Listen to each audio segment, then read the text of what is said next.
Hi mga mi, so ayan, naglalakad-lakad na ako birthday, pero madaling araw yan, mga 4 ata. Kasi mga hating gabi pa lang, nasakit na yung tiyan ko. And akala ko, ano lang siya, false alarm, ganun. Labor na pala yan, nasa active labor na pala ako. Hindi ko lang namalayan. So, hanggang sa inumaga na ako, hindi talaga nawawala yung sakit. Kasi akala ko nga, false alarm lang. Yun pala, active labor na nga. So, yun nga, gusto ko sanang i-share sa inyo yung journey ko ng panganganak ko sa baby ko as soon as early. Kaso, inabot na tayo ng 2 months. Eh, okay lang yun. So, ayun na nga, dyan sa part na yun iba na yung sakit niya. Pero kaya naman. So, ayun, so, ayun, sinabihin ko na si hubby ko na pumunta na kami ng layuin, chisawa ko. Kasi nga, that time, di ba, naligo ako ng umaga. Tapos may lumabas siyang tubig, and akala ko ihi lang. So, hinayaan ko siya hanggang sa nagpalit na ako ng damit ko sa loob ng kwarto. Then, yun nga, abang nagpapalit ako ng damit ko, may lumabas ulit na tubig. So, hindi ko na naman siya pinansin. Then after that, humiga muna ako kasi nga masakit na talaga siya. Nung pagbangon ko, ayun, may lumabas ulit. And nung time na yun, madami na yung lumalabas na tubig.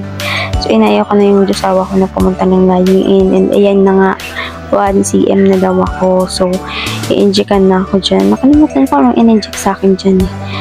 Pero after yung kumalahati nung in-inject sa akin dyan, pinalitan nila yung swero ko ng pampahilab. And yung pampahilab na yun ay talaga namang humilab ng sakit. So, sabi ko nung tinuturukan ako, wala pa to sa sakit yung mararamdaman ko. Kaya, carry lang. Pero ayoko lang kasi natingin pag may karayom na tutusok sa katawan ko kasi baka hindi ko ipatusok. Ayoko nung ganun. Natatakot din yun ako. So, ayan, chill pa ako dyan hanggang sa ayan, yung swero ko, hindi ko alam kung ano yan, nakalimutan ko kung ano yung para sa niyan, swero niyan. Ang alam ko lang, after niyan kumalahati, pinalitan na nila ng pampahilab. Yan na, ayan na siya, pampahilab na yan. That time, masakit na yung tiyan ko, as in, masakit na siya. Yung feeling na hindi ko siya pwedeng yung kimkimin ko lang yung sakit, ganun. Kailangan ko siyang ilabas, yung kailangan kong mag-sound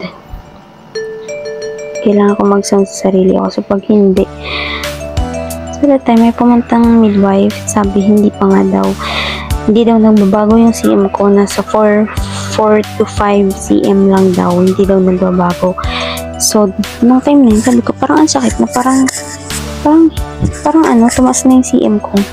Tapos, tumating yung doktor ko, ang sabi, tumaas na nga daw, nasa 8 cm na siya, nag-aantay na ako mga anak. So, after nyan, nilipat na ako sa delivery room, and yun na, ang daming nangyari sa delivery room. Pero, yan, salamat ko, nailabas ko yung baby ko ng safe. Yun yung pinaka-pure na thank you Lord sa buong buhay ko na nasabi ko. Kasi nung nasa delivery room ako, fractured na daw yung panubigan ko. And hindi makalabas si baby kasi every time naiiray ako, yung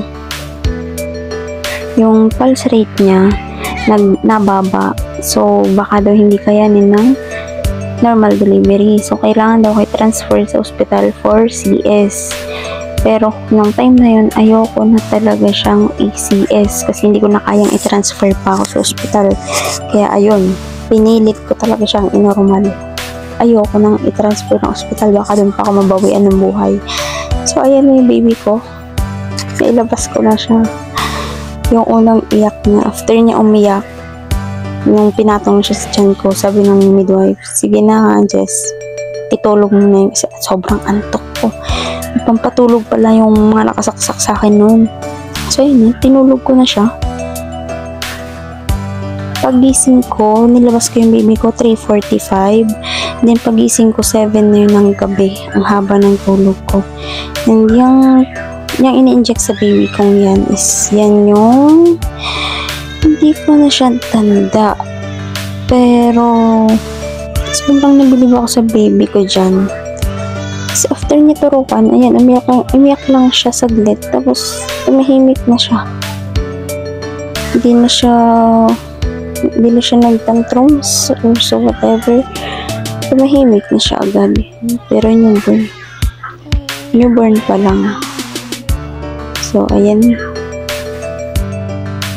Ang behave niya dyan. Bait-bait pa. Hindi ako makapaniwalang may baby na ako. Nagaling siya sa akin.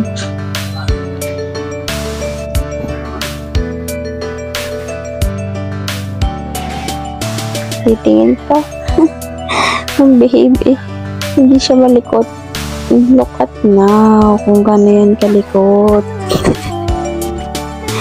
Sobrang likot niya. Oh. Diba yung ilong niya? Galit yan lagi. Yung ilong niya galit lagi. So, ayun. Thank you for watching. Baby, tawag ka muna.